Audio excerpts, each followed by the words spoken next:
Malkajgiri parliament పరిధిలో BJP అభ్యర్థి ఈటెల రాజేందర్ ఎన్నికల ప్రచారాన్ని స్పీడప్ చేశారు. ప్రచారంలో భాగంగా ఉప్పల్ అసెంబ్లీ నియోజకవర్గం పరిధిలోని మల్కాజ్గిరి డివిజన్లో ఈటెల రాజేందర్ రోడ్ షో నిర్వహించారు. మలాపూర్ కూడలి వద్ద అంబేద్కర్ విగ్రహానికి పూలమాల వేసి నివాళులు అర్పించారు.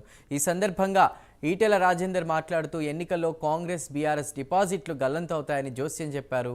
తెలంగాణ రాష్ట్రం అభివృద్ధి జరగాలంటే మోదీ మూడవసారి ప్రధాని కావాలన్నారు.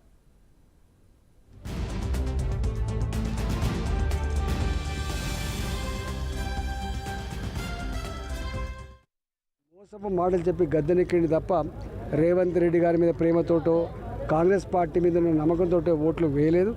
4 నెలలకే తేలిపోయింది. ఇవాళ భగవంతుని పేట ఓట్లు పెట్టుకునే స్థాయికి వచ్చిందంటే కాంగ్రెస్ పార్టీ ఎంత దిగజారిపోయిందో అర్థమవుతా ఉంది.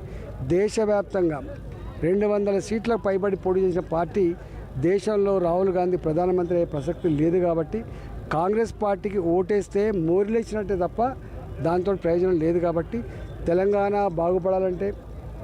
బాగుపడాలంటే ఇక్కడ అభివృద్ధి జరగాలంటే మోడీ గారే మళ్ళీ ప్రధానమంత్రి కావాలి.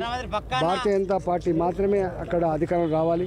మల్కాజ్గిరిలో ఇలా కాంగ్రెస్ పార్టీ అభ్యర్థి కావచ్చు, బీఆర్ఎస్ పార్టీ అభ్యర్థి కావచ్చు, ఇద్దరు కూడా నా మీద ఏదో కురుస మనసులు మాట్లాడినట్టు పిచ్చి మాటలు మాట్లాడుతున్నారు. దానికి సమాధానం చెప్పాల్సిన అక్కర్లేదు. ఒకటి మాత్రం సత్యం, మల్కాజ్గిరిలో కాంగ్రెస్ పార్టీది కానీ బీఆర్ఎస్ పార్టీది కానీ డిపాజిట్ రాని పరిస్థితి వస్తుంది.